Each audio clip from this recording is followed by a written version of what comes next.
How to be a viral video. Follow these steps and you too can be like us. Step 1. Imitate or reuse an existing idea. Step 2. Apply buzzwords like resonance, engagement, curation, memeable, and virality. Use the N+1 rule for buzzwords, where N is the number of managers you have to go through to get approval.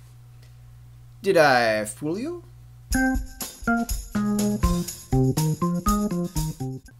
This past weekend, we got a brief glimpse of road season. No.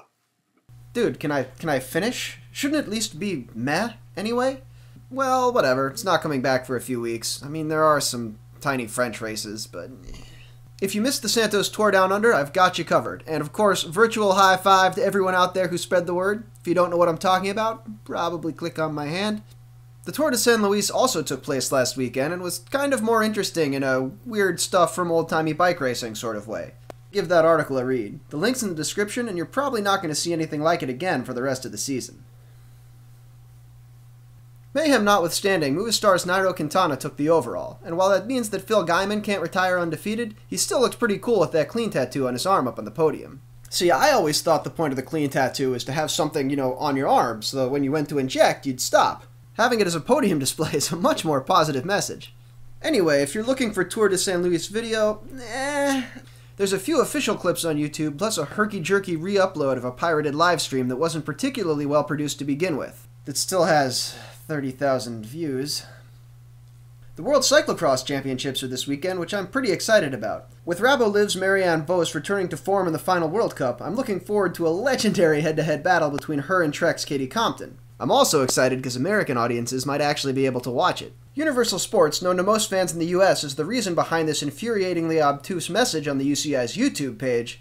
I wonder if that's why the pirate videos have so many views. Surprised the heck out of me by actually responding to tweets about the World Cyclocross Championships. Sure, there's still nothing on their website, and whoever runs their Twitter account seems to have no direct line of communication with the people who would fix that, and they just sent out an e-blast linking to that same informationless webpage, but the network has unambiguously promised to stream the event live this weekend.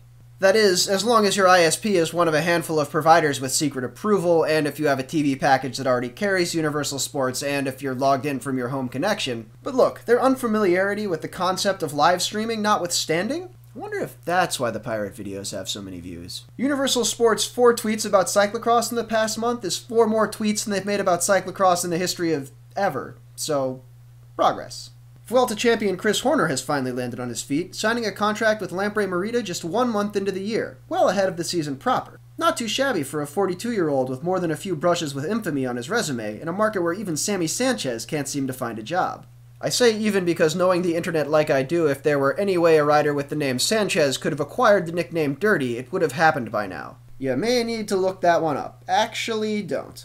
Finally this week, the Tour de France made their annual selection of wildcard teams, and what a surprise! There's a French squad you've never heard of. And wouldn't you know it, they selected that one French squad because they hired that one French rider who did that one thing, like 5 years ago. This is disappointing to me because it overshadows another wildcard pick, NetApp-Endura, which really exemplifies the sort of team the modern sport is looking for. It's international, half German, half British, with riders from the Czech Republic, Ireland, South Africa, the US, and a dozen other countries passing through the roster since its founding in 2010. IAM Cycling is kinda similar, but they got selected because, wait for it, Sylvain Chavanel.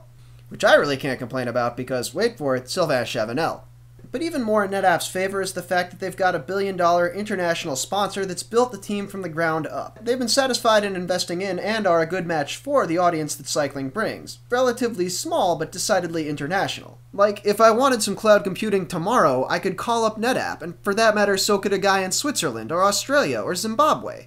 It's a product where there's almost no markets without potential customers. Bretagne-Seche Environnement, on the other hand, is sponsored by a French sanitation company and a regional French auto dealer chain. And while I'm sure they're glad to have however many eyeballs Nielsen lies to Tour de France broadcasters about having, the vast majority of them are probably going to go to waste. It's sort of like the difference between a bulk buy on YouTube ad pre-roll and having some of it show up in front of a pirated Argentinian bike race, versus directly sponsoring a tiny independent cycling broadcast.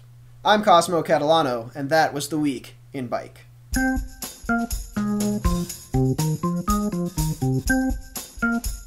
you.